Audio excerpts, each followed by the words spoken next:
Es oficial, Luis Ignacio Lula da Silva se perfila para ganar la presidencia de Brasil. Apenas es la primera vuelta, de acuerdo con el sitio web oficial del Instituto Electoral brasileño, con un total ya del 99.94% de las actas contabilizadas, con un 48.42% que se traduce en 57.214.210 votos. Lula da Silva le dio tremenda vuelta, espectacular vuelta al actual presidente Jair Bolsonaro, el Trump brasileño, que nada más alcanzó a obtener 51.061.325 votos, que representan el 43.21% de la elección. Simone Tebet logró casi 5 millones de votos, representando únicamente el 4.16%, y Ciro Gómez, que no le iba, Ciro Gómez con el 3.05%, con casi 3.6 millones de votos, que son ahora los dos candidatos más cercanos de una lista larga de presidenciables que, bueno, pues ahora tendrán que, para una segunda vuelta, decantarse por Lula o por Jair Bolsonaro. Recuérdese que en Brasil la regla es que para que solamente haya elecciones en primera vuelta, cualquiera de los candidatos tiene que ganar con 50% más uno, pero tener un 10% de diferencia en la votación, cosa que no se logró porque aunque Lula llegó a tener más de 57 millones de votos, en realidad solo derrotó a Bolsonaro por 5 puntos porcentuales de diferencia, y como la diferencia no es lo suficientemente grande, pues entonces tienen que presentarse una segunda vuelta en donde deben conquistar los votantes de Simone Tebet y de Ciro Gómez, entre muchos otros, para que ya en la segunda vuelta, ahora sí, sea la mayoría simple la que se imponga. Ya mandatarios del mundo felicitan a este señor, a el expresidente de Brasil, y también, bueno, vemos cómo en algún momento las cámaras también ya se repartieron, los porcentajes, los partidos, queda medio amarrado el triunfo de Lula, pero si todavía gana Lula, bueno, miren, aquí más o menos nos vamos por entidad federativa, en donde vemos la parte color roja es Lula, apoyo a Lula. La parte en color azul es apoyo a Bolsonaro. En Piauí, por ejemplo, es un lulismo estrepitoso, avasallante. En Bahía también, más casi 70%. En Maranhão también 67%. En Ceará 66%. En Amazonas 65%. Pernambuco, Paraíba, perdón, en Sergipe, en Río Grande do Norte, en Alagoas, 56%, en Pará también 52% y Tocantins 50%. Ya en adelante, aunque en Minas Gerais tiene más votos que Bolsonaro, ya la diferencia se empieza a invertir y vemos que en las grandes ciudades y en los grandes estados, en Río Grande do Sul, en Sao Paulo, en Río de Janeiro, en Espíritu Santo, ahí es más el bolsonarismo. En el Distrito Federal también se impuso Bolsonaro, en Paraná, en Mato Grosso, en Santa Catarina, en Acre, en Rondonia y en Roraima, que es donde salían en un principio las primeras encuestas, más bien las primeras actas totalizadas, y buena parte del conteo oficial lo iba encabezando Jair Bolsonaro, lo cual hacía parecer como si las encuestas se hubieran equivocado estrepitosamente, porque unos hasta exagerando decían que Lula podría ganar en primera vuelta. Sin embargo, entre la campaña internacional que hubo para favorecer la imagen de Bolsonaro y también, literal, miembros de la farándula derechista brasileña y de la selección brasileña de fútbol salieron a apoyar abiertamente a Bolsonaro. Ya verá qué cosa. Y bueno, pues justamente hoy hablamos del regreso de Luis Ignacio Lula da Silva a las grandes ligas, pero ojo con esto que voy a decir porque es muy importante. Jair Bolsonaro todavía respira y la derecha brasileña no está muerta. Así que vayan por su lápiz, vayan por su pluma, traigan su libreta, su laptop, su tablet y tomen nota porque además hoy tenemos a dos grandes invitados que nos acompañan desde diferentes países para hacer el análisis de lo ocurrido en Brasil. Sin más, comenzamos.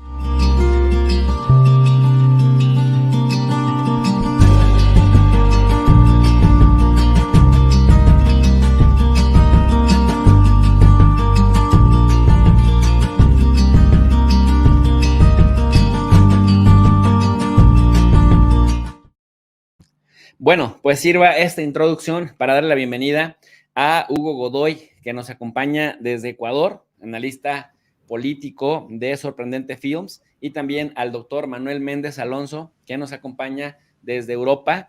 Manuel, muchas gracias por despertarte temprano. Manuel conoce bien Brasil, ha vivido en Brasil y bueno, pues tiene a flor de piel identificados quién es quién en los sujetos políticos de Brasil. Así que muchas gracias a los dos por aceptar la invitación en domingo, en lunes, en el caso de Manuel, para analizar lo que acaba de pasar en Brasil. Bueno, pues por orden de llegada, mi querido Manuel, ¿cómo ves Lula da Silva de regreso en las grandes ligas, pero Bolsonaro todavía respira?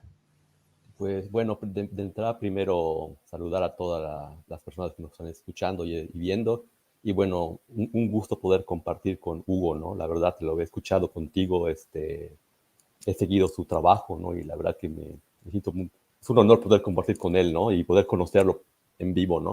Eso es la primera cosa. Y bueno, realmente sorprende en cuanto a la expectativa que había antes, ¿no? Hasta ayer, ¿no? De las últimas encuestas y la realidad, ¿no? Ya estando un poco, conociendo un poco el terreno, ya no tanto sorprende, ¿no? Sino más bien preocupa, ¿no? Sería la respuesta que te daría, ¿no, Jesús? Y vemos, por ejemplo, que mucha del discurso y la narrativa de la derecha, ¿no? Aún es muy potente, ¿no? Ya no solamente en los grupos que tradicionalmente apoyaban a Bolsonaro, ¿no? Sino también en grupos que han sido realmente desfavorecidos, ¿no? Por la gestión de Bolsonaro, ¿no? En especial las clases populares, por ejemplo, que uno pensaría que se iban a volcar más, de manera más directa sobre Lula, y que no ha pasado eso, ¿no? Pero bueno, eso tan solo adelantando un poco, ¿no? Y un poco adelantando lo que se puede decir después, podemos ver el peso que tienen así ciertos grupos tradicionales así que controlan a nivel de terreno, ¿no? Sean las milicias, por ejemplo, milicias que controlan algunos fragmentos del Estado en Brasil, ¿no? Como pasa en Río de Janeiro, ¿no?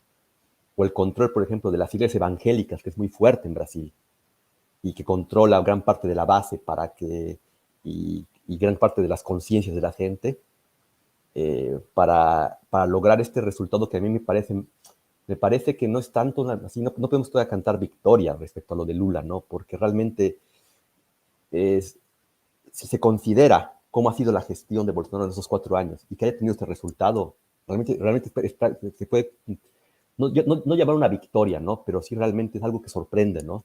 Para la segunda vuelta, ¿no? Y que deben tener mucho cuidado y reforzar mucho, hacer mucha gestión y negociación y poner toda la pasta del asador para que no se vaya a voltear esto al final, ¿eh? Así es decir, la segunda vuelta. Al no ser una derrota estrepitosa, tampoco no es un mal resultado, ¿no? Porque todo el mundo presagiaba que se quedaba en la Exactamente, primera ronda.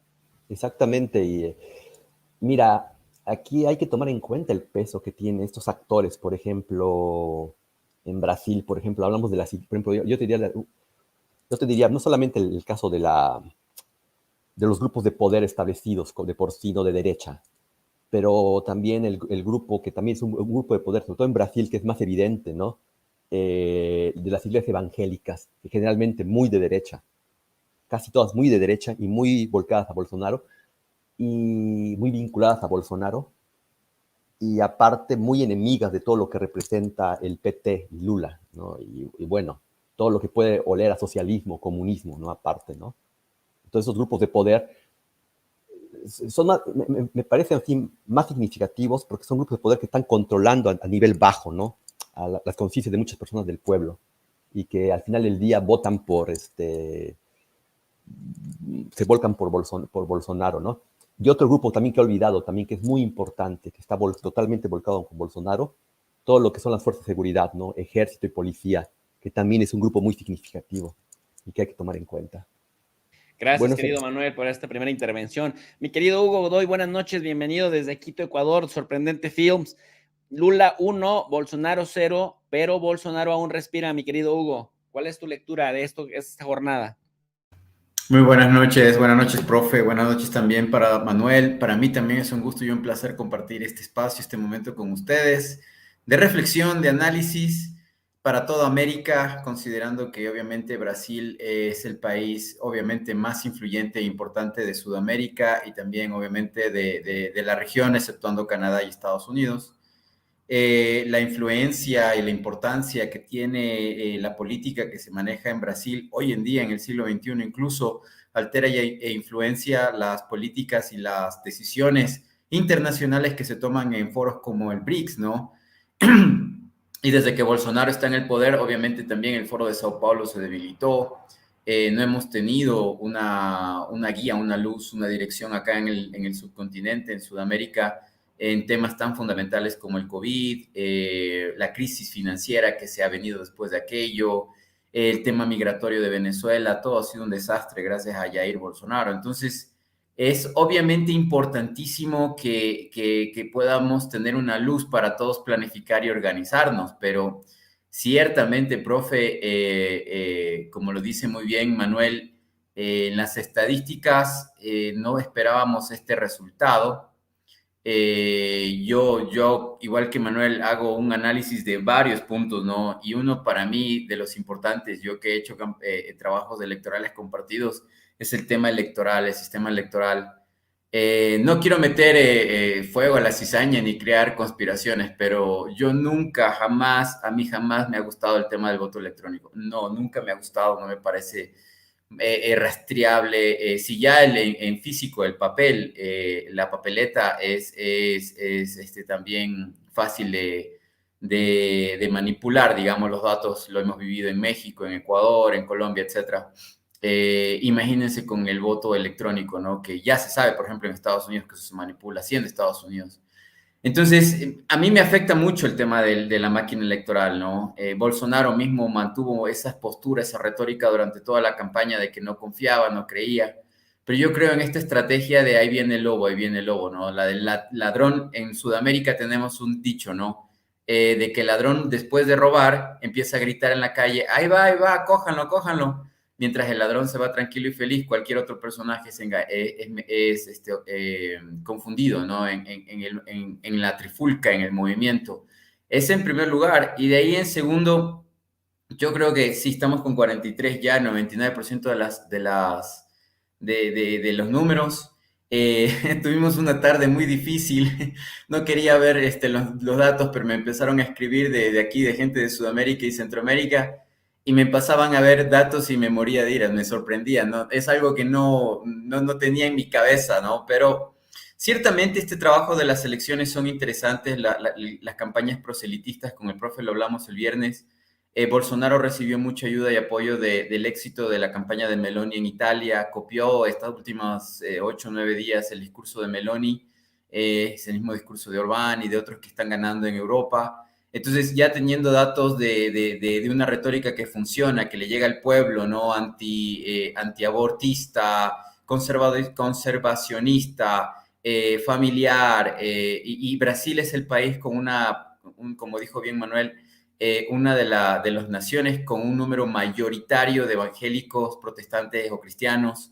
Entonces, es muy influyente esa comunidad. Él ve las estadísticas, trabaja en ello, sabe Lula muy bien que ese peso lo tiene encima Lula porque tiene a los progresistas con él, tiene demasiadas coyunturas, demasiadas alianzas, y esas alianzas débiles tal vez debilitan su campaña. En cambio, Bolsonaro la tiene clara y fácil, es duro y crudo el concepto, la base, y lo dijo también muy bien Manuel, ¿no? La oligarquía militar y policial también están con él. Entonces, para él es bastante fácil aglutinar, ¿no? Ahora veamos cómo se presenta la segunda fase de esta situación.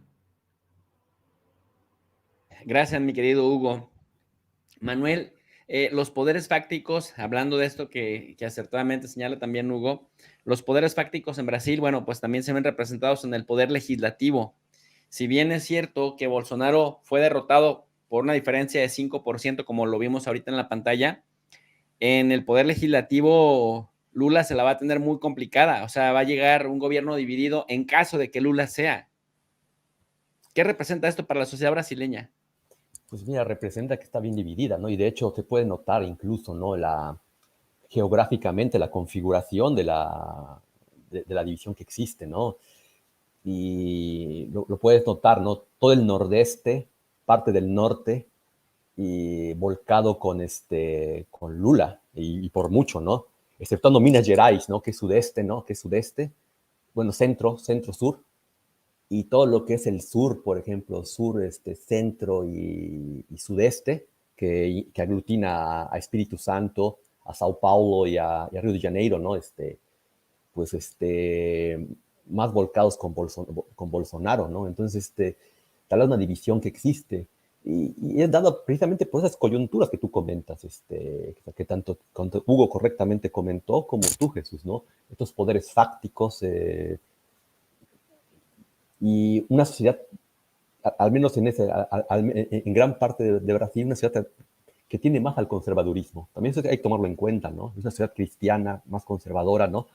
Se suele pensar que, un poco de broma, ¿no? Que Brasil, es un país carnaval, ¿no? Playa, pero no tanto. En realidad es una sociedad así en lo interno, más Sí, tendiente a lo sí. tradicional, ¿no? A Sí, ese tipo de el valores. Brasil que nos venden en los medios de Sí, comunicación, las claro. tangas, la Sí, samba, las negras, sí. la fiesta total, el maracuyá, pero como dices, pues hay un conservadurismo que resiste a los cambios, ¿no? Exactamente. Y eso, y aparte, aunado a los poderes fácticos que comentas, ¿no? Y que son varios aparte, así, todos se aglutinan en esta derecha, se aglutinan. Y parecen que al menos en este momento pueden caminar más o menos juntos, ¿no? Porque aparte no son homogéneos, ¿no? Tenemos, por ejemplo, como comentaba Hugo, ¿no?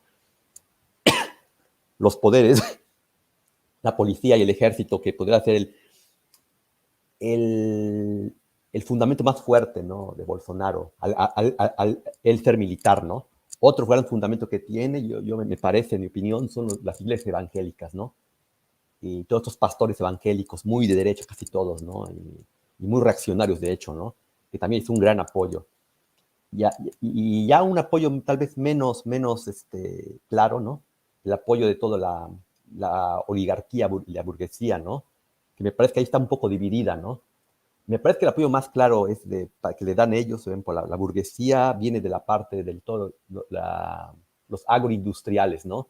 Que básicamente se concentran en esta región del Mato Grosor del norte y Mato Grosor del sur, ¿no? Donde han prácticamente tirado toda la selva para hacer puros plantíos de soya.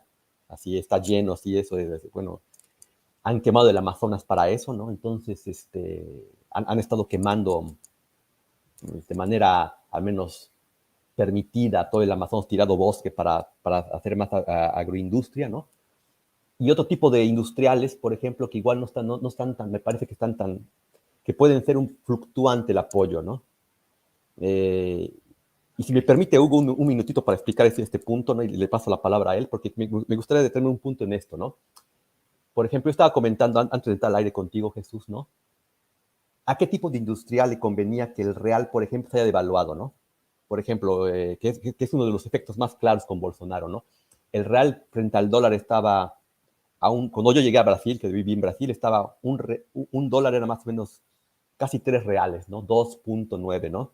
Actualmente un real son 5.20, o sea, un dólar son 5.20 reales. Y aquí, por ejemplo, a los industriales que importan soya o importan productos agroindustriales, ¿no? Esto les conviene porque evidentemente baja el precio del producto y pueden vender más barato y más y mejor, ¿no? Pero no todos los industriales pueden estar así de acuerdo con eso porque yo conocí muchos empresarios que ellos importan de Europa y ellos importan insumos de Europa y les salía, pues, esto les sale mucho más caro a importar cosas para sus procesos industriales. Aparte, más el hecho de que en Brasil, por ejemplo, no existe un tratado, es un país más volcado a sí mismo, no es un país que depende mucho de su mercado interno, a diferencia de México. Entonces, por ejemplo, a ellos, por ejemplo, este tipo de industrial que tienen que importar, tiene que pagar aparte muchos tarifas aduanales, ¿no? Entonces, por eso decía que tal vez en el caso de la oligarquía se puede notar tal vez no sea tan homogéneo el apoyo, ¿no?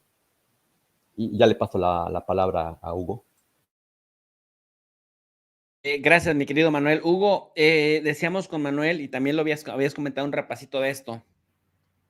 Bolsonaro hizo a Brasil un sujeto internacional irrelevante, un pésimo manejo de la pandemia, lo mantuvo prudente en el tema Ucrania-Rusia, también por el tema de la dependencia de los fertilizantes, los granos, etcétera.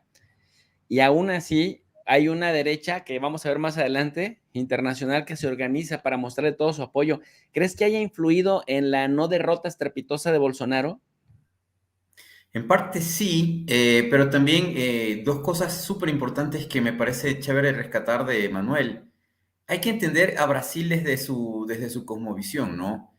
Como bien dice Manuel, es como un continente dentro de nuestro continente. Ellos debe ser por la selva, hay muchas condiciones que el idioma, el lenguaje, aunque es muy parecido, pero Brasil está siempre estuvo muy desconectado, eso le convino, eso es un proceso que se realizó justamente con el Plan Cóndor, dividir a la región y tener a Brasil aislado, desconectado, incluso con los que tenían mayor comunicación, Uruguay y la Argentina, ¿no? Y Paraguay, bueno, tiene fronteras con casi todos.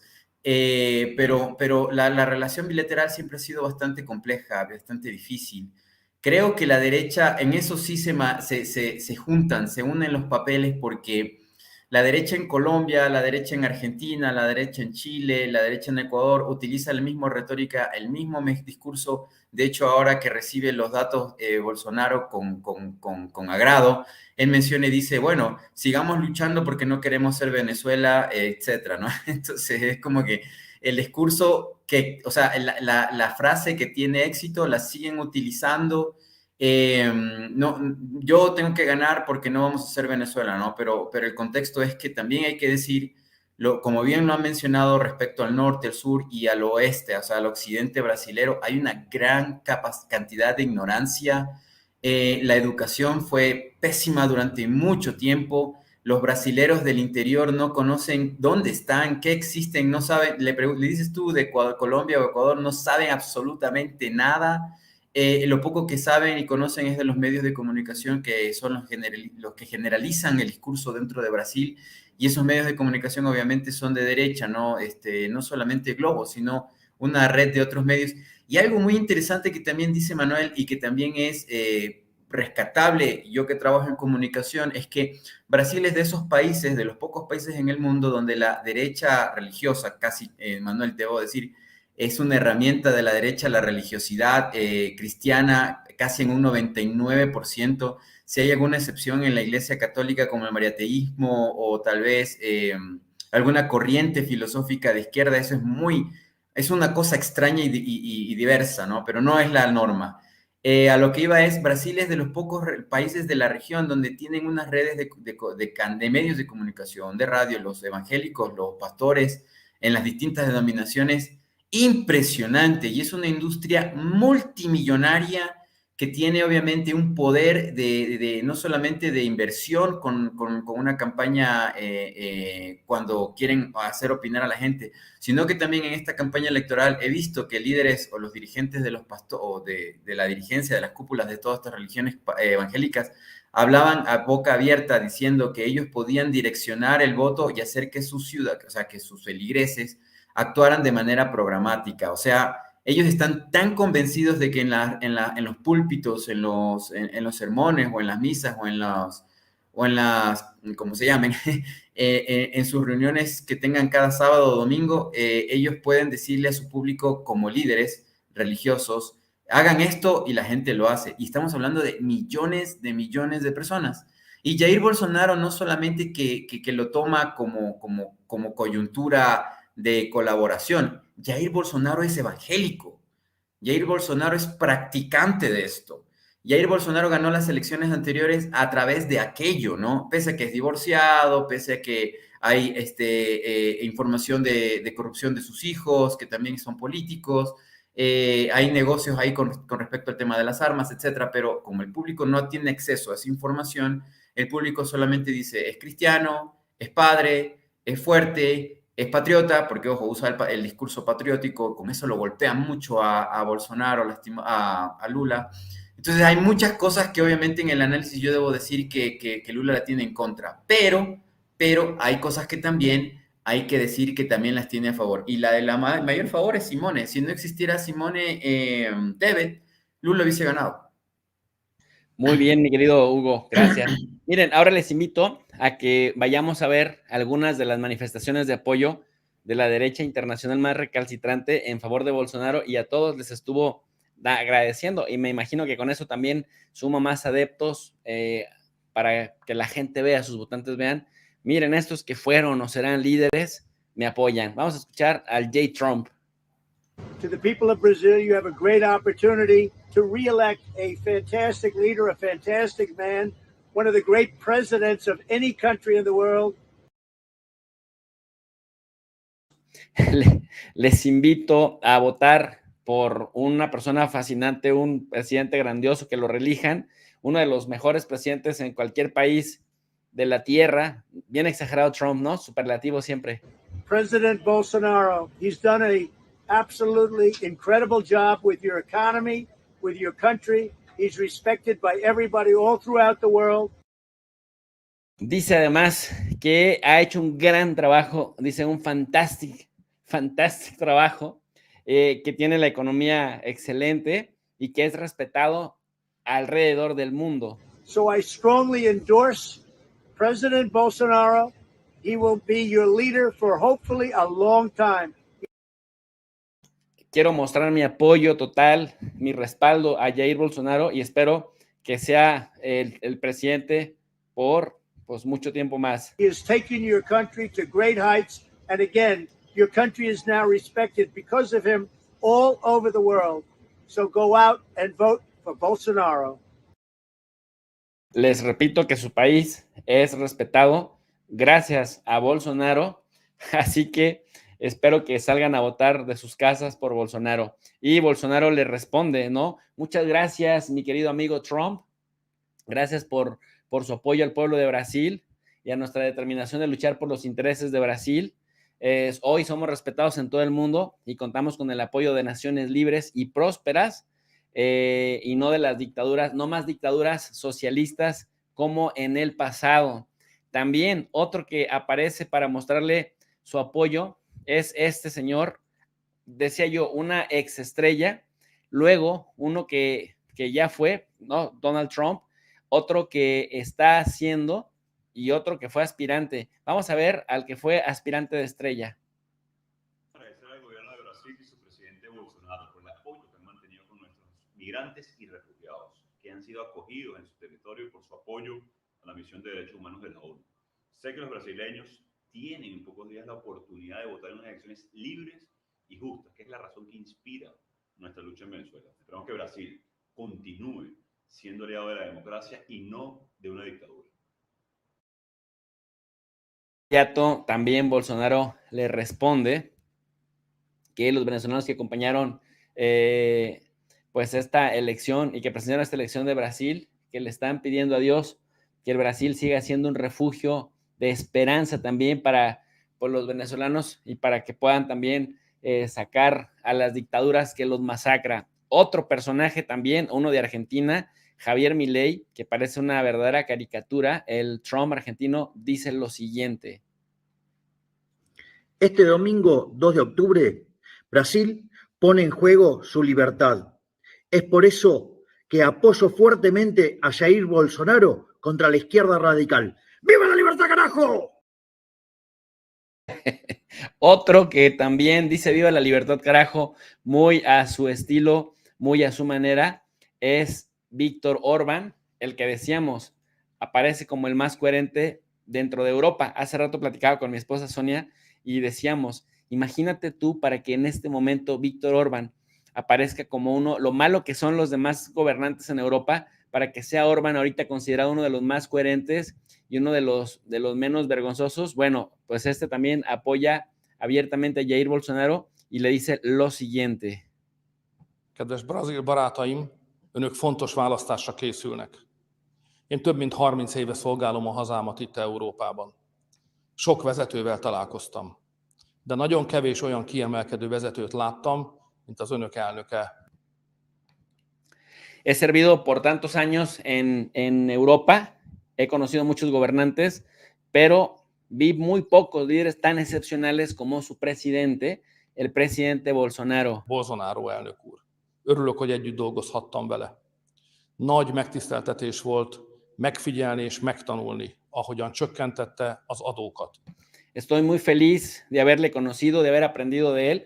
Ha sido un gran honor, ¿no? Sobre todo ver cómo redujo los impuestos, ahogy stabilizálta a gazdaságot, cómo estabilizó su economía, ahogy visszaszorította a bűnözési rátát, cómo redujo la tasa de criminalidad és Brazília számára egy fényesebb jövőt y cómo preparó a Brasil para un futuro brillante. készített elő. Azt kívánom, hogy folytathassa a munkáját, és Espero que pueda continuar con su trabajo önök Brazíliában mindannyian élvezhessék y que todos los brasileños puedan disfrutar de esas bendiciones. ennek áldását. Olyan elnökről beszélünk, Estamos hablando de un presidente aki a mai progresszív, liberális que a pesar de toda la izquierda progresiva actual y globalista, világuralom mellett is elég bátor volt ahhoz, hogy Brazíliát helyezze mindenek elé, tuvo el coraje suficiente para colocar en Brasil primero a Dios encima de todo. és a Jóistent mindannyiunk fölé. Siendo Brasil un país tan religioso o con bastantes conservadores, pues estas palabras de personajes a los que admiran ha de haber sido brutal. Y por último, este otro señor que me interesa destacar, ustedes lo conocen bastante bien, es Santi Abascal, el de Vox, el que escribe México con J, dice lo siguiente. Desde España quiero enviar todo mi apoyo al presidente Bolsonaro, que este domingo lidera la alternativa de los patriotas, la de aquellos que queremos naciones prósperas, libres y soberanas frente al comunismo y frente al globalismo. Adelante Brasil y adelante Bolsonaro. Manuel, ¿cómo ves este discurso que trae la derecha? Pues mira, creo que, mira, el mejor para explicarlo creo que eres tú, en tanto tú eres experto en relaciones internacionales, pero me queda muy claro una cosa, ¿no? Yo no había escuchado estos endorsements, ¿no? Estos apoyos a Bolsonaro, ¿no? Y me sorprende, ¿no? Porque realmente Bolsonaro hizo muy poco para destacarse internacionalmente. En realidad, su política fue muy para adentro, ¿no? Es decir, y aparte no... Realmente hizo más para aislar que para abrir a Brasil frente al mundo, ¿no? También una cosa que es importante que decir, ¿no? Brasil, como bien comentó Hugo, ¿no? Brasil es un país que realmente está muy volcado a sí mismo, ¿no? Es un país muy volcado a sí mismo. Incluso mismo con las izquierdas, que con todos mis amigos de izquierdas son muy volcados a sí mismos. Pero así, realmente es un mundo aparte, realmente, el Brasil, ¿no? Yo lo que destaco de esto es que realmente, además de los apoyos que dijimos, así que comentamos anteriormente, con esto que me estás mostrando, Jesús, me queda claro que hay un apoyo internacional de cierta parte de una oligarquía ya más enfocada a la derecha sobre este tipo de proyectos. Esto es lo que me queda claro, es decir, y bueno, ¿no?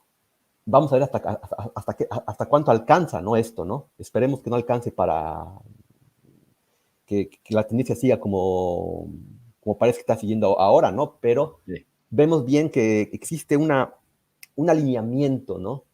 De al menos una parte de las élites, ¿no? Hacia este tipo de proyectos, ¿no? Que representa Bolsonaro. A mí me da mucha risa, por ejemplo, porque tanto en el discurso de Trump como en el de Orbán, parece hasta como dicen en inglés, un bromance, o parece un tipo de ¿cómo se llama?, de ironía, ¿no? Porque prácticamente lo que dicen es lo que no se cumplió, ¿no?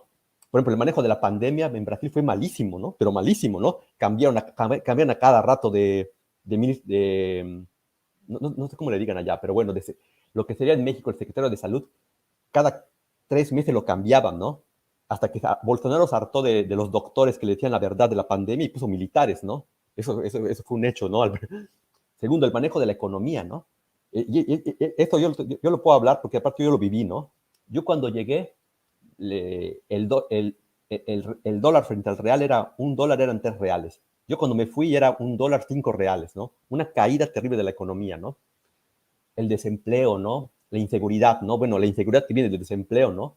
Todos estos factores han realmente empeorado, ¿no? Tanto por la pandemia, la situación internacional, etcétera, ¿no? Es por eso también que me sorprende, ¿no? Que no haya sido la ventaja de Lula mayor, ¿no? Que haya podido mantenerse 43% a pesar de todas esas errores que tuvo. Sin contar también, ¿no? La política, por ejemplo, de quemar el Amazonas impunemente y cínicamente, ¿no? Más matanzas de indios también, ¿no? También es una cosa que ya se ha normalizado y parece que hasta se ha... Siempre ha existido matanzas sobre pueblos indígenas en Brasil, pero ahora aquí con Bolsonaro más bien parece que hasta parece que no solamente normalizado, sino hasta parece que está bien hacerlo eso, ¿no? Y todos esos factores, bueno, con todo y eso, ¿cómo se llama?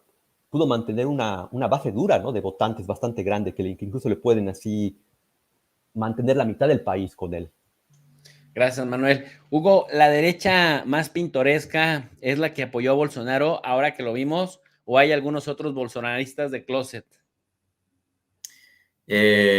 Claro que hay muchos bolsonaristas de closet en nuestro continente, obvio que sí, hartísimos. De hecho, el voto vergonzoso, ¿no?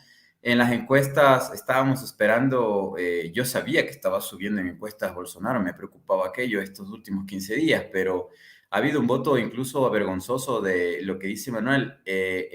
Mucha gente terminó votando por Bolsonaro sabiendo que estaba votando mal. Porque cuando hay vergüenza es porque algo mal estás haciendo, ¿no? Pero igual lo haces. Por alguna extraña razón te dejas llevar por eso. Es un aspecto psicológico ahí más. Pero más allá de eso, quiero mencionar que hemos vivido prácticamente 2 años de elecciones en nuestra región y los de derecha, lo que dice Manuel es, ¿cómo es posible que logran ocultar y falsear la información de la realidad y trasladan el pensamiento de la sociedad colectiva hacia otros temas que son irrelevantes? Lo hacen porque esa es la estrategia, ¿no? La estrategia de Bolsonaro de decir, no, es que hay delincuencia, sí, pero no por pobreza, no porque no hay trabajo, no porque hay desigualdad social, no hay porque hay corrupción. No, no, armémonos. Y yo voy a pelear y luchar porque los brasileros tengan un arma porque es su derecho. Y lo mismo Trump, lo mismo otros políticos. Acá en Ecuador, la misma historia, el país se va a pedazos, pero en vez de hablar de los temas importantes, porque los asesores políticos generalmente dicen esto, no debemos decir, el pueblo es estúpido, como Jaime Durán Barba dice, el pueblo es como un mono, como un simio, así dicen estos hombres que ganan millones de dólares. Hay que simplificar el concepto y hay que decirles cosas muy básicas y simples. Que el problema de la delincuencia es que hay que matar a los delincuentes y hay que mandarlos a las prisiones. Entonces la gente dice, sí, esa es la solución. No te están hablando de cómo generar empleo, no te están hablando de cómo hacer una política financiera adecuada para manejar la moneda como hace Bolivia, porque esos temas son complicados. No le digamos al pueblo esas cosas porque el pueblo se va a confundir. Lastimosamente nosotros en la izquierda, yo tengo mi corazoncito, cometemos el error en estos espacios de diálogo y de análisis, se demuestra que somos académicos, nos encanta pensar, somos personas que estudiamos. En cambio, en la derecha simplemente hay que hacer dinero como sea, hay que ganarle al cliente como sea, hay que engañarle si es necesario y después vemos. Entonces, eso es lo que eso es lo que hizo Macri, eso es lo que hizo en Italia Meloni, eso es lo que hace en Francia la que no gana, porque en Francia todavía hay una izquierda pensante, pero esa izquierda se ha derechizado con este concepto del centro, ¿no? Creo yo que, de cierta manera, hay un centro que todavía se deja manejar por la farándula, porque también hay que decir que la campaña de Bolsonaro fue apoyada en los últimos días millonariamente por jugadores como Neymar, etcétera, etcétera. gente que viene de abajo, gente que es de pueblo, pero que es arribista, como hemos dicho con el profe anteriormente, como el caso de políticos en la Argentina, que no hay que decir ahora quiénes, no es el tema, pero ese arribismo de ganar dinero como sé y mantenerme, me dan mis $15,000 y soy feliz y digo lo que quieran que diga. Entonces no hay ideología, no hay pensamiento y todo eso es la derecha. Eso es la derecha en Sudamérica. ¿Y por qué no decirlo? Están metidos en las religiones, están metidos, utilizan al famoso Dios como cualquier moneda de cambio cuando lo necesitan y lo requieren. Y utilizan últimamente, gracias producción por utilizar a Vox, porque este concepto del patriotismo, del republicanismo que lo están utilizando últimamente, choca contra los procesos integracionistas, integradores, que también eran de la derecha de antes, o que el globalismo era de derecha anteriormente. Pero ahora lo lograron, son tan estratégicos y pilas, como dicen acá en Ecuador, comieron el chipotle, ¿no? Comieron el picante y se despertaron y ahora dijeron, no, ahora la izquierda hay que decir que todos los problemas internacionales, la hambruna, la guerra de Ucrania y todo esto es por la izquierda, porque la izquierda nos hizo globalistas, la izquierda hace que perdamos nuestra nacionalidad, nuestra república, porque ellos buscan estos procesos integracionistas que traen en Europa es inmigrantes negros, migrantes africanos, árabes y todo eso no lo queremos. En cambio, Bolsonaro dice, no queremos a los venezolanos comunistas, no queremos a los nicaragüenses o a los cubanos castristas, etcétera, etcétera. Lo simplifican y lo hacen simple, haciendo simplemente maniqueísmo, bien y mal, y eso es lo que hacen en las religiones desde hace más de 2000 años y ha funcionado y por eso lo seguirán usando. Pero obviamente espero yo que sepan dar la vuelta. Acá en Ecuador no lo lograron hacer. Espero que en Brasil lo puedan hacer. Pues mira, Hugo, a propósito de lo que decías, ¿no? De el mismísimo Neymar. Vamos a poner unas imágenes de Neymar haciendo campaña por Bolsonaro. Fala, presidente Bolsonaro, Tarcísio, passando para agradecer a visita ilustre de vocês, queria muito estar junto, mas infelizmente estou longe, mas na próxima vez estarei junto, tá? Espero que vocês aproveitem essa visita aí no Instituto, que é o meu maior gol, já que eu fiz na vida, e eu estou muito feliz que vocês estão aí, tá? Beijo enorme, fica com Deus, tchau, tchau. Es una visita que hace Jair Bolsonaro al Instituto Neymar Jr. Y bueno, él mismo lo pone aquí como ustedes pueden observar con la traducción de Google. Gratificante paso hoy por el Instituto Neymar Jr., el respeto a la familia y a los profesores junto con la disciplina del deporte, garantiza un futuro honesto. Nuestro mayor activo son nuestros hijos y debemos preservarlo, si es necesario con nuestras propias vidas. Gracias, Neymar Jr. Esto sabemos que es como publicidad compartida, tanto para Neymar como para Jair Bolsonaro con el apoyo de Neymar. Otro futbolista que también sorprendió, apareciendo incluso con toda su familia, es el futbolista Felipe Melo. Felipe Melo también sale y dice esto a favor de Jair Bolsonaro. Se une a Neymar y llama a votar por Bolsonaro. Representa a Dios, la vida, la familia y la libertad. Fala, pessoal, eu já estou aqui com 4 gerações da minha família, a minha avó, os meus pais e meu filho Luke, que é meu caçula, mas apesar de ter apenas 9 anos, já sabe o que representa o voto certo. Eu, 77 anos, voto em Bolsonaro. Porque Bolsonaro representa Deus, pátria, família e liberdade. Dios, patria, familia y libertad. Otro que también salió en ese mismo, pues en ese sentido. A lo mejor ustedes no se acuerdan de él porque son mucho más jóvenes que yo, pero ustedes, bueno, recuerdan a este jugadorzazo Rivaldo de la selección brasileña de fútbol. Bueno, Rivaldo también sale, da este mensaje, considera a Bolsonaro como uno de los mejores y dice lo siguiente. Y confirma, 22 é Bolsonaro.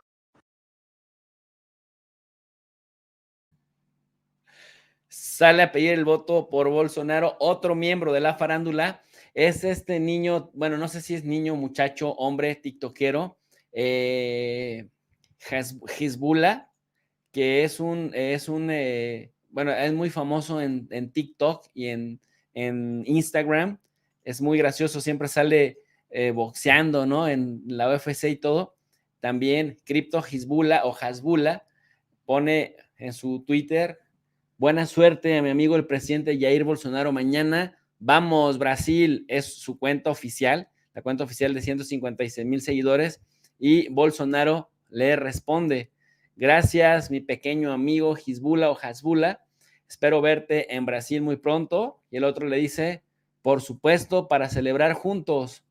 Sabemos que es el manejo de redes. Este enanito pues no maneja sus redes, pero ya está también el apoyo expreso, es decir, con una derecha internacional bastante organizada. Y otro que también es muy famoso a nivel mundial, seleccionado brasileño, que no le está yendo nada bien con Pumas en México, el seleccionado Dani Alves, también dice: Brasil encima de todo, Dios encima de todos.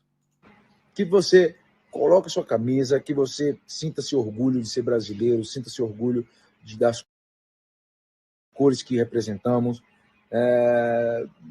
Existe uma coisa que ela está por cima de qualquer candidato, que é o nosso amor pelo nosso país, o nosso amor pelo nosso semelhante, o nosso respeito por ele. Então, que você escolha o seu lado, que você escolha o seu partido. Eu nem gosto de falar particularmente de partido, porque eu acredito que o desenvolvimento ele tem que ser em união, ele tem que ser junto, em harmonia, em sintonia, e partido ele não é muito bom porque soa a ruptura, né? Então, que você escolha o seu lado, que você escolha o seu candidato conscientemente, pensando que o crescimento e desenvolvimento começa com nós mesmos.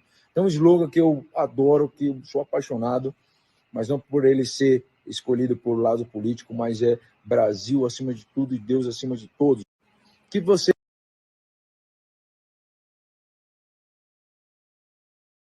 confirma 22 é Bolsonaro, vota, vota e confirma 22 é Bolsonaro, vota, vota e confirma 22 é Bolsonaro, vota, vota y confirma 22 es Bolsonaro. Manuel, tú que estuviste viviendo en Brasil, que conociste la sociedad brasileña también de a pie, casi todos estos futbolistas brasileños ahora son millonarios, pero son pobres, vienen de favelas, son morenitos. Es justamente lo que Bolsonaro ataca más que nada y están muy estigmatizados. ¿Por qué crees que se da este fenómeno? ¿Por puro dinero o sí también ideologizados o porque también son conservadores? No, pues en parte las dos cosas, así, no es una explicación solamente única, ¿no? Tanto el arribismo, no evidentemente, de no tener una conciencia, que fue uno de los errores de Lula precisamente. Lula subió a mucha gente de la clase popular, o sea, de la pobreza a la clase media, pero sin crear una conciencia de clase, ¿no? Entonces, esa gente que llega a la clase media ya se comporta como clase media y ya ve para abajo, con desprecio a los de abajo, ¿no? Eso también pasó, ¿no? Es decir, gente que votó al principio por Lula, le fue bien, y ya luego entra a la clase media, empieza a votar por Bolsonaro, ¿no? Es un fenómeno que hemos visto, yo creo, en toda Latinoamérica, mismo en México también, ¿no? Es decir, gente que está abajo, ya cuando se hace clase media, se hace panista, por ejemplo, ¿no? Esa es una de las primeras explicaciones. La segunda, hay que tomar también en cuenta que la mayoría de esos futbolistas también son evangélicos, la mayoría de esos futbolistas. La mayoría de esos futbolistas generalmente, cuando meten gol, sacan sus cosas de Jesús y eso. Entonces, realmente son, más que hablar de Bolsonaro, ¿no? Habría que ver quién es el pastor de esos futbolistas. Porque con eso ya puedes ver dónde está, como dicen en inglés, ¿no? Dónde está el cheese del asunto, ¿no? Es decir, yo te apuesto que la mayoría de ellos, o diría el 80% de esos futbolistas, todos pertenecen a una secta evangélica.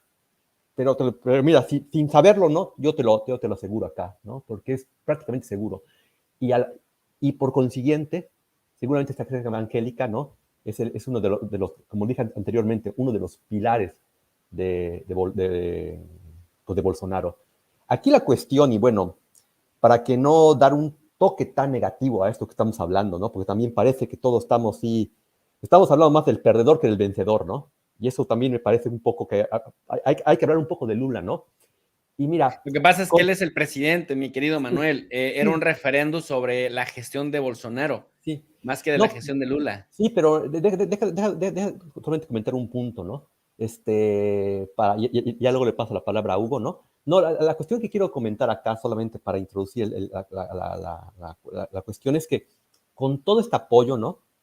El fenómeno interesante que he encontrado en estos últimos 2-3 años es, con todo, está pasando de manera un poco más lenta, pero un fenómeno similar que pasó en México con las redes sociales en Brasil. Es decir, están surgiendo canales muy serios en redes sociales en Brasil para romper el cerco informativo. Y es decir, así como Bolsonaro tiene sus tiktokeros, ¿no? Y tiene sus gente de la farándula que lo apoya, Lula también, ¿no? Por ejemplo, hay un grupo de comediantes, por ejemplo, que se llama Porta do Fundos, ¿no? Porta do Fundos, ¿no? Que en México han hecho uno similar que se llama Backdoor, ¿no? Bueno, de ese grupo, por ejemplo, hay algunos que son realmente, que han hablado de manera muy, muy vocal en contra de Bolsonaro, ¿no? Y gente que tiene cierto impacto, ¿no? Mismo otros, por ejemplo, youtubers, por ejemplo, también otro que se apellida Melo, me parece que también se apellida Felipe Melo, también él directamente ha sido en contra de Bolsonaro. Y otros, por ejemplo, te le digo, varios canales de YouTube, por ejemplo, y de gente que ha aparecido de manera, estos 3 años sobre todo, que han más o menos roto este cerco informativo. Tal vez de manera no tan clara como pasó en México, ¿no? En México pasó de manera, prácticamente, ¿no? La izquierda ganamos la batalla en las redes sociales. En Brasil no tanto, ¿no? En Brasil, digamos que Bolsonaro, la primera presidencia que llegó, él ganó las redes sociales, pero actualmente hay una disputa, yo creo que más clara, ¿no? Por este discurso, esta narrativa. Es lo que quería decir, más que nada, ¿no? Bien, Manuel, muchas gracias. Antes de seguir con Hugo Godoy de Sorprendente Films, quiero agradecerle a Ed Dante por el superchat que nos hace llegar. También le quiero agradecer a la gente de Facebook que nos están viendo, a Edna Mariscal que manda estrellitas, nos dice buenas noches, profe. Muchas gracias, Edna, buenas noches. También agradecerle a Oscar Rodríguez, quien se convirtió en miembro patrocinador ya durante 3 meses, en socializar el conocimiento. Muchas gracias también a Roger Ramírez. Por aquí pregunta Jaime Morales, si gana Lula, ¿creen que crezca la influencia de los BRICS en Latinoamérica? Pues por supuesto, porque Lula fue un amplio promotor de estos. Hugo, antes de continuar, quería tu opinión con respecto a esto que dice Manuel, la combinación, ¿hasta dónde pudo influir, puesto que tú sacaste el tema, hasta dónde pudo influir que figuras tan idolatradas en Brasil como son los seleccionados del campeonísimo Brasil, muchos de ellos que llegaron a ser campeones de fútbol, bolsonaristas, y hasta dónde los youtubers, la gente de las redes, ha hecho el contrapeso para despertar conciencias y hacerle ver que Bolsonaro hizo muy mala gestión en la crisis de la pandemia, asentó las bases de la desigualdad estructural, bueno, hasta quería nacionalizar Petrobras. ¿Hasta dónde hay este contrapeso? Perdón, tenía el micrófono desconectado. Gracias por los análisis que ustedes están haciendo. Hagamos un ejemplo, por ejemplo. En Brasil está TV247, me parece, que tiene casi 1 millón de seguidores. Pero TV247, donde está Pepe Escobar, por ejemplo, que es uno de los grandes analistas, yo creo que el 21º analista geopolítico que tiene Brasil. Hay varios, pero él realmente es grande, se podría decir. Sí, producción, gracias, porque estuve pensando mientras ustedes hablaban muchísimo, Israel. Porque si hay un sionista, solamente Macri le gana el sionista a Bolsonaro, me parece, ¿no? Por Bullrich y toda la gente que lo rodea. Gracias, no sé si quieren poner ese video, me parecería genial. Yo no lo he visto, por ejemplo, no sé qué dijo... Pues lo mismo que Orban y que Trump, que es uno de los más importantes presidentes de la historia, un tipo genial que sacó a Brasil adelante y que le tienen bastante amistad y simpatía. Y bueno, es que recordemos que Bolsonaro dio estos pasos para pasar también la embajada de Brasil de Tel Aviv a Jerusalén, que luego después no se concretó, pero efectivamente hicieron un gran equipo. Y por eso también Bolsonaro, que bien lo dices, Hugo, le responde, Israel también está con Bolsonaro. Agradezco al ex primer ministro de Israel, Netanyahu, por su amistad, apoyo y reconocimiento. Brasil seguirá junto a Israel en la lucha por la libertad. ¡Ja! Y por los valores que fundaron nuestra civilización. Que el buen Dios ilumine mañana al pueblo brasileño. Esto lo escribió el 1 de octubre Netanyahu, Hugo. tantas cosas que se podrían decir del tiempo de Bolsonaro. Y de Bibi Netanyahu. Y de Bibi Netanyahu. Y yo digo, comparemos esto con los líderes progresistas que lucharon por erradicar la pobreza, la mala educación de nuestro continente. Todos enjuiciados, todos perseguidos, sus nombres ensuciados para que si hablan en medios como influencers, la gente diga, no, como dice Bolsonaro, le llamó a Lula da Silva, ¿no? Expresidiario, sinvergüenza. Y miremos, por ejemplo, a Bibi Netanyahu, ¿no? Que tiene realmente que ver con el negocio ilegal que hizo de submarinos con Alemania y así un montón de cosas y todas las muertes con la Palestina. Pero ellos están libres y Bolsonaro va a estar libre. Y ese es uno de los graves errores de la izquierda humanista que tenemos en nuestro continente. No somos tan radicales y fuertes como sí son ellos contra sus enemigos.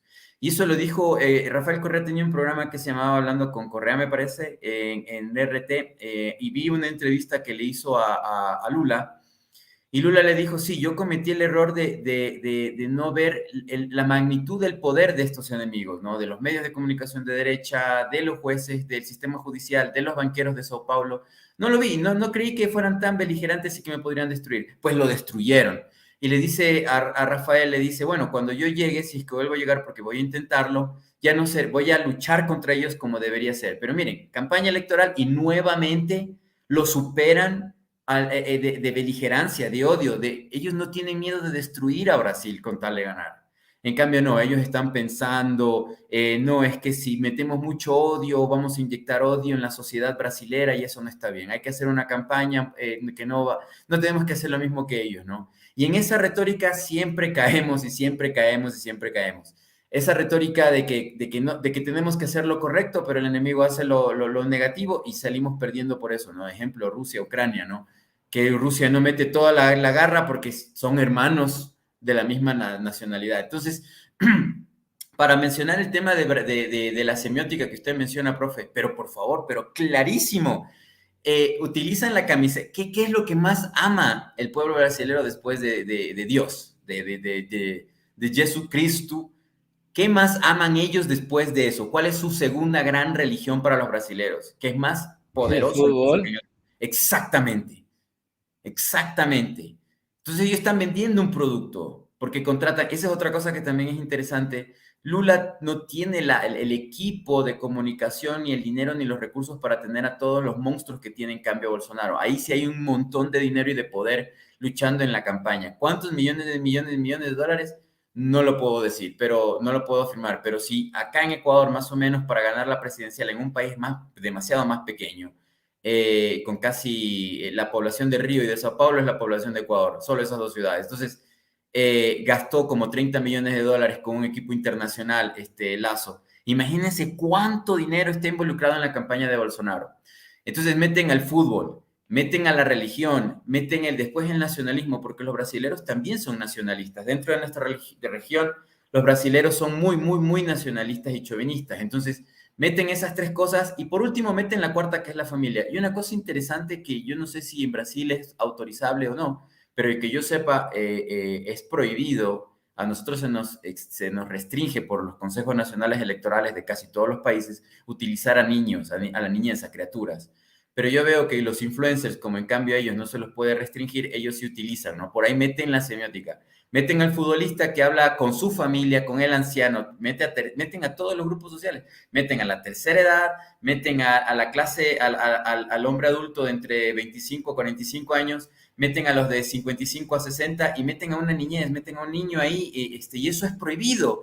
Pero claro, Jair Bolsonaro va a decir, no, es que ellos son los influencers, él no tiene como falar con ley. Entonces, no, va a decir, yo no tengo la culpa, ellos lo hacen por libre voluntad, pero no, todo es estrategia.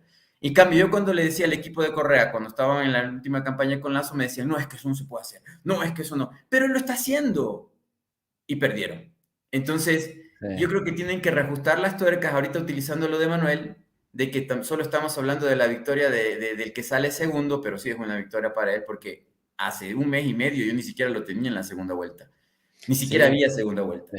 Sí, mira, y ahorita que hablas de la segunda vuelta, el periodista argentino Bruno Edgarcini, que lo tuvimos aquí de invitado hace unos días para hablar de los gasoductos, hace un apunte muy interesante en sus redes sociales, en Twitter, por si la gente quiere seguirlo. Bruno Edgarcini dice lo siguiente: en elecciones presidenciales en Brasil, el balotaje en 2022, es decir, van a segunda vuelta, balotaje en 2018, segunda vuelta, 2014, 2010, 2006, 2002.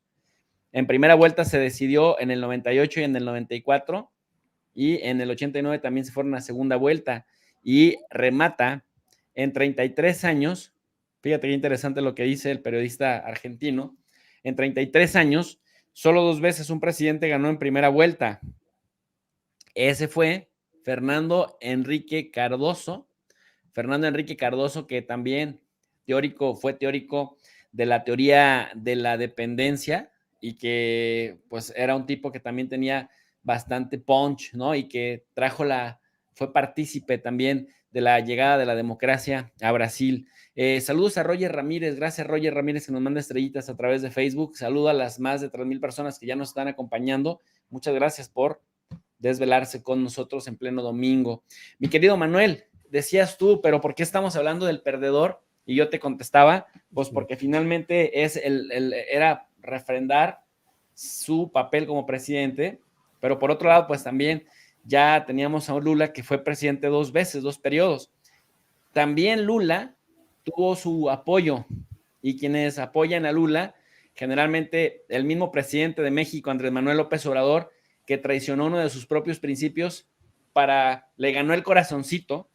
Tú sabes que López Obrador tiene la costumbre de no felicitar a los presidentes hasta que ya está bien confirmada la victoria. Lula en este caso todavía no es presidente de Brasil y no se sabe si vaya a ganar. Yo te comentaba también que le había sucedido a Arauz. Aquí Hugo nos puede decir mejor al respecto. Arauz también en Ecuador ganó la primera vuelta y después tenemos como presidente el lazo al cuello. Dice López Obrador: felicidades, hermano y compañero Lula, le ganó el corazoncito, comulga con Lula más que con Bolsonaro. El pueblo de Brasil demostró una vez más su vocación democrática y en especial su inclinación por la igualdad y la justicia.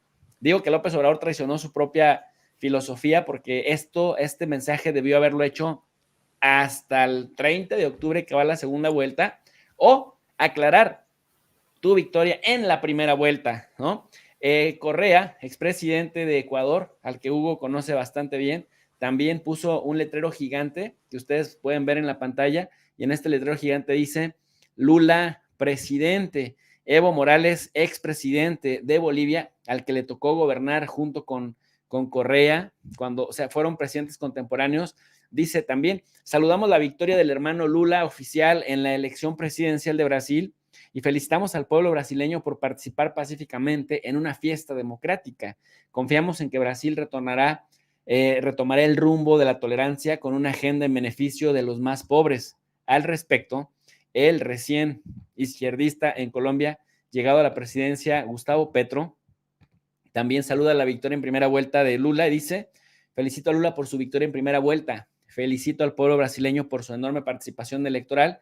Y bueno, hasta ustedes no se imaginarán quién fue más generalizado, pero Anthony Blinken, secretario de Estado de los Estados Unidos, también dice lo siguiente: felicitamos a la gente de Brasil y a las instituciones por mantener una exitosa elección en primera vuelta y apoyo su libre ejercicio del derecho a elegir su próximo líder.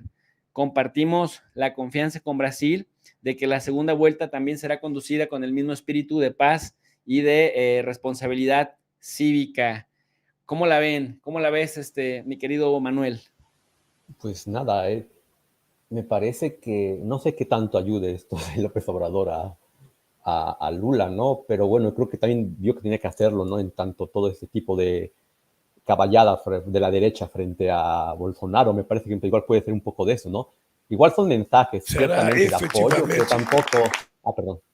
No, adelante, si quieres poner a Lula mejor, ¿eh? No, adelante. No pasa nada. Bueno, pero no sé qué ante este apoyo de la caballada de la derecha, ¿no? Frente a Bolsonaro, ¿no? Es el punto, ¿no? en todos los casos hay que ver, ¿no? Y hay que esperar, ¿no? 30, ¿no? Que como dicen, ¿no? Me parece, bueno, que va a ser algo más, seguramente más cardíaco de lo que pensamos, ¿no? Seguramente esta segunda vuelta, ¿no? Y bueno, ojalá que también eso le sirva a Lula para curarse en salud, como se dice en México, ¿no? Que no se confíe, se cure en salud y movilice todo, ciertamente los apoyos que tiene y ciertamente que movilice también el descontento que hay sobre Bolsonaro, que también existe, ¿no? Es decir, ciertamente nos sorprendió el apoyo, ¿no? Pero el descontento existe como tal, ¿no? Y sobre lo que comenta Hugo, ¿no? Y comentas tú, finalmente, sobre el caso de las izquierdas, ¿no? Y que comparto totalmente el punto de vista de ustedes, ¿no? De cómo se ha aburguesado la izquierda en su combate frente a la derecha, ¿no? Y yo comparto totalmente eso que comentan, ¿no? Yo, de hecho, francamente, aquí hago una postura, ¿no? Yo soy de la postura de regresar a leer a Lenin y a Gramsci, ¿no? Y volver a tomar una postura radical, así, sin miedo, sin atajos de la izquierda, para poder enfrentar a estos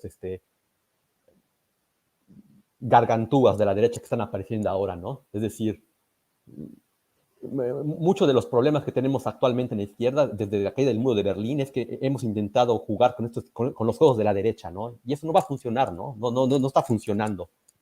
Porque perdemos nuestra esencia y lo que pasa es que nos mimetizamos con la derecha. Yo creo que hay que regresar a nuestras bases, incluso a nuestras bases teóricas, ¿no? Y volver a estos grandes teóricos de la izquierda que definieron finalmente gobiernos de izquierda exitosos, ¿no? Y que pudieron combatir el fascismo y a la derecha exitosamente y sacaron a un montón de gente de la pobreza, ¿no? Y definirnos como tal, ¿no? Es por eso que digo, ¿no? Y que se moleste quien se moleste, ¿no? Volver otra vez a Marx, Lenin y Gramsci, entre otros, ¿no? Gracias, mi querido Manuel. Por acá, Hugo, hay gente pues que simpatiza con Bolsonaro, a la que no voy a descalificar, aunque vienen a decir que si somos comunistas, que por qué no nos largamos a Venezuela. El típico comentario baboso. Yo quiero. Bueno, entonces que ellos se vayan a Londres, ellos váyanse a la City de Londres, váyanse a Nueva York, váyanse, paguen $500 de electricidad o de agua, váyanse también ustedes, bueno, váyanse a París. Esa gente nos dice pseudoanalistas o comunistas que por qué no nos vamos a Venezuela, pero, y ese es el punto, que les vamos a contestar con un argumento. Dicen que por qué apoyamos al corrupto de Lula si hasta lo condenaron a 12 años. Voy a poner en pantalla, estoy compartiendo en pantalla, un diario que para nada es pro Lula, para nada es pro comunista, ni mucho menos, sino es el vocero del imperio. Es el de New York Times, que habla de esto que es bastante revelador para esa gente pendeja que llega y descalifica y que dice que es que señor corrupto hasta estuvo condenado a prisión. Sergio Moro, el juez brasileño que condenó a Lula, luego fue ministro de Jair Bolsonaro en un gigantesco y tramposo conflicto de interés. Le quitó la oportunidad, siendo juez, Poder Judicial, de competir a Lula contra Bolsonaro en la edición del 2018 por haberle quitado los derechos políticos, porque pues un condenado, alguien que entra a la cárcel, pierde sus derechos políticos. Pero luego se comprobó con dos cosas, que le habían inventado pruebas a Lula, pero que además, y lo más descarado y cínico, y que vea la gente, por eso dejo acá el titular de New York Times, vean la fuente, es el sitio web oficial del de New York Times, que Sergio Moro vivió un conflictazo de interés porque el mismísimo tipo que se atrevió a condenar a Lula da Silva, después fue su ministro, Hugo. ¿Qué reflexión tienes al respecto? Le declaró nulo todos los juicios y las sentencias que tenía Lula da Silva, ¿no? Pero, o sea, es que esto es tan fácil, es como el agua y como el aceite. se le imponen todas estas sanciones y todas estas persecuciones a Lula en campaña electoral para que gane Bolsonaro. Bolsonaro ganó por fraude por medio de ese camino. Y a Dilma la destituyen cuando Dilma quiso empezar a presionar hacia el lado de la sociedad civil y quitarle el poder que tenía la banca de Sao Paulo, sobre todo Brasil. Y que Lula dijo en muchas ocasiones que no tuvo la capacidad, no tuvo el momento y la oportunidad para dejar ese oligopolio, ese poder omnívoro que tienen los banqueros de Sao Paulo.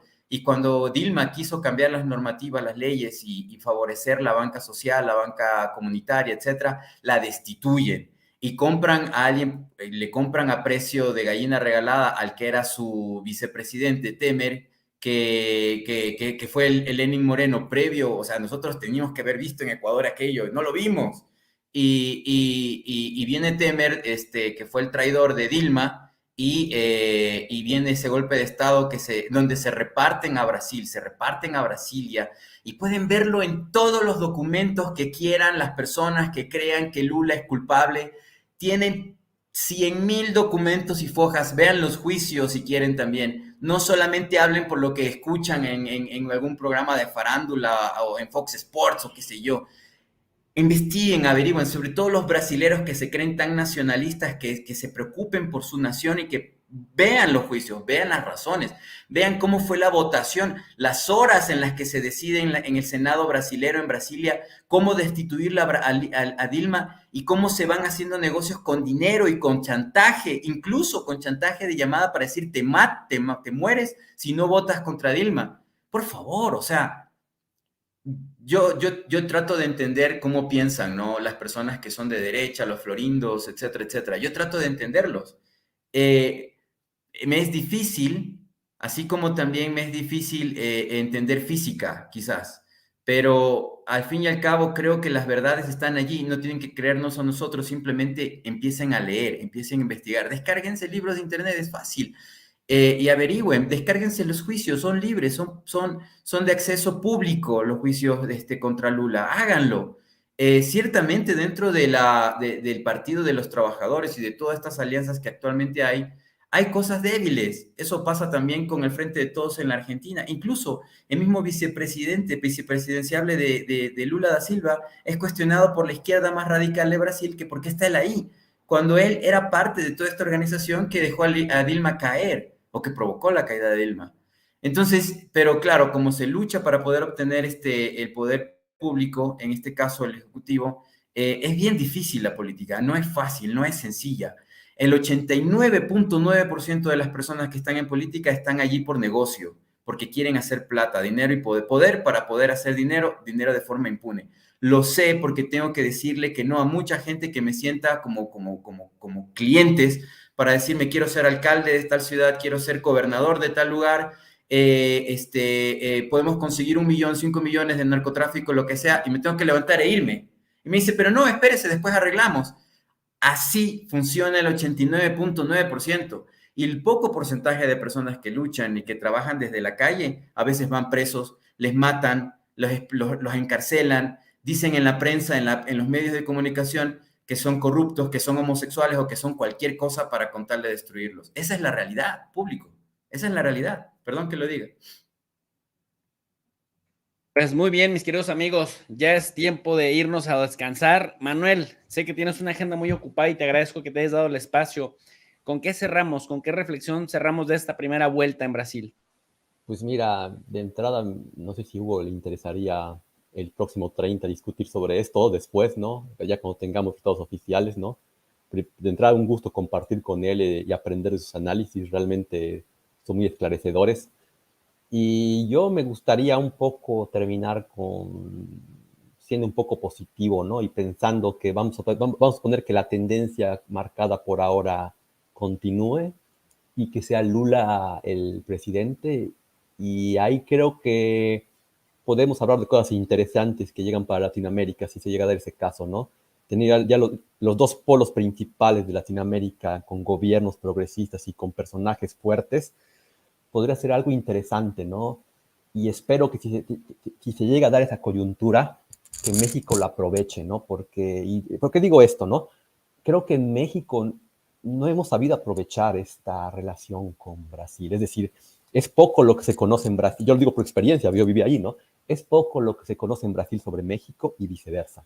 Es decir, a pesar que hay una simpatía de ambos pueblos, es decir, tanto de los mexicanos con los brasileños, tienen una gran simpatía por el pueblo como tal, y viceversa, ellos también por nosotros tienen una gran simpatía, pero hay un desconocimiento, ¿no? Y yo cuando fui a Brasil, bueno, quedé muy sorprendido, ¿no? Pues, bueno, como potencia industrial, por ejemplo. Igual en México no se está consciente de la potencia industrial que es Brasil. Tecnológicamente y así impresionante, es decir, realmente es impresionante como tal, así a pesar de todos los problemas estructurales que tiene de pobreza y todo eso, es decir, pero como tal es una potencia en estricto senso, es decir, no se le puede escamotear eso. Y creo que eso, ojalá que si se llega a dar esta coyuntura favorable entre López Obrador y Lula, ojalá que se pueda dar esta mayor integración, que infelizmente no se ha dado. ¿Y por qué digo infelizmente? Por ejemplo, hay situaciones que molestan. Por ejemplo, el hecho de que México empiece a pedir visas a brasileños. ¿Qué necesidad hay de eso? ¿Qué necesidad hay de eso? Es decir, no hay necesidad de hacer eso para darle gusto a Estados Unidos, porque somos países realmente similares. También Brasil nos puede pedir visas y no hay realmente necesidad de ese tipo de cosas, ¿no? De obstruir, ¿no? Nuestros canales, los que deberían ser nuestros canales, ¿no? Para lograr una mejor, ahora sí, una integración interesante y favorable para nuestros países. Yo con ese apunte, si se quiere, un poco optimista, porque hay que serlo también, ¿no? Con todo hay que ser optimistas, ¿no? Y bueno, con eso terminaría, ¿no? Y agradeciendo a ambos, ¿no? El espacio y el poder aprender de ustedes. Gracias a mi queridísimo doctor Manuel Méndez Alonso, que nos acompaña desde Europa. Mi querido Hugo, ¿con qué cerramos? ¿Con qué nos despedimos? Les agradezco a los dos también, yo siempre aprendo de ustedes y gracias por la paciencia que siempre me brindan. Manuel, para mí es un gusto conocerlo. Profe, gracias por presentarme a este tipo de personas que son realmente admirables y maravillosas. Mi reflexión es que ciertamente va a ganar Lula, pero es importante que podamos hacer el análisis de los mea culpa y de los errores para no equivocarse después. Eso en primer lugar. En segundo lugar, Brasil ciertamente Estados Unidos siempre ha tenido como política de Estado que Brasil no sea una potencia, ni México. La ideología es no podemos tener un Japón en nuestra frontera sur, o sea, nunca se tienen que desarrollar. Y solo un simple ejemplo, hace unos años atrás, me parece que fueron 5 o 7 años, hubo una crisis de la producción de vehículos entre Brasil y México, en donde se tuvo que negociar que se baje la producción de automóviles en Brasil o en México para que pueda existir la otra industria. Nunca se habla realmente de integración, nunca se habla de trabajo en conjunto, de cadena de valor, de cadena de integración. Siempre es competir, nos ponen a competir entre nosotros para que nos comamos entre nosotros, ¿no? Evitar que los vehículos brasileros entren al mercado mexicano o evitar que la producción mexicana entre al Estado brasilero. Eso es al final lo que se hizo, ¿no? Mientras que el producto estadounidense entra a todos. Eso es lo que ellos buscan, ese es el gran enemigo que tenemos y esa es la razón primordial por la que Brasil ha sido aislada, porque hay que decirlo, se puede decir que es un gran país gigantesco de más de 200 millones de personas, pero Brasil se ha perdido muchas cosas interesantes dentro de la integración del contexto del continente y solo, claro, negocia, conversa con Europa o con Estados Unidos más que con los países de la región. Y eso lo agrava. Ciertamente tiene una buena industria. Correa compró muchos Embraer y aviones cuando fue presidente. Brasil se pudo integrar allí. Hay muchas cadenas de integración que se pueden hacer. Yo creo que con Lula se pueden lograr. Bolsonaro aisló a Brasil. Por eso es que los líderes internacionales dicen, nos conviene un Brasil aislado con Bolsonaro y que vuelva Bolsonaro y 20 más para que Brasil siga siendo samba, fútbol, gente pobre, favelas, prostitución y etcétera, ¿no? Y una minoría hipermillonaria, no solo millonaria, hipermillonaria que vive en ciertos sectores de Sao Paulo, de Río o de Recife o de algunos territorios de Brasil. Entonces eso, les agradezco a todo el público que nos está viendo en este domingo que no es habitual y a usted, profe, por el momento. Pues muchísimas gracias a los dos, les agradezco muchísimo y como dice mi querido Manuel Méndez Alonso, pues de una vez les hago la invitación para que el 30 de octubre analicemos el resultado final de esta primera vuelta. ¿Qué les parece? ¿Aceptan? Perfecto, pues muchísimas gracias, por acá los espero. Les mando un abrazote y les invito a que se suscriban también a Sorprendente Films, el canal de Hugo Godoy, para que vean también todo lo que está haciendo, el contenido que está haciendo de análisis en Sorprendente Films en YouTube. Mis queridos alumnos digitales, si esta sesión fue de su agrado, les pido también que nos apoyen con su poderoso like, sí y solo si les fue de utilidad la información, sí y solo si les gustó el contenido, y también, en caso de que sí, les invito también a que compartan esta transmisión en sus diferentes redes sociales, ya sea Facebook, WhatsApp, YouTube, Twitter, en donde se muevan, para que lleguemos a más personas. Si no se han suscrito, les invitamos a que se suscriban, pero si ya se suscribieron, que activen la campanita de notificaciones, que hagan clic en donde dice todas, para que YouTube les avise cuando estemos sesionando. También les invitamos al canal de Tu Profe de Rey 2.0, un canal de respaldo donde subimos videos de nuestros viajes. También estamos en Telegram, en Facebook, en Instagram, en Twitter. Y bueno, pues si está en su voluntad y en su posibilidad apoyarnos también a través de PayPal, les dejamos el link para facilitarle a las personas que nos quieran apoyar o nuestros datos bancarios. Por su atención, gracias. Como siempre les digo, son todos y todas bienvenidas y bienvenidos a este su canal de Geopolítica y Relaciones Internacionales, el canal de Tu Profe de Rey. Muy buenas noches, desvelados.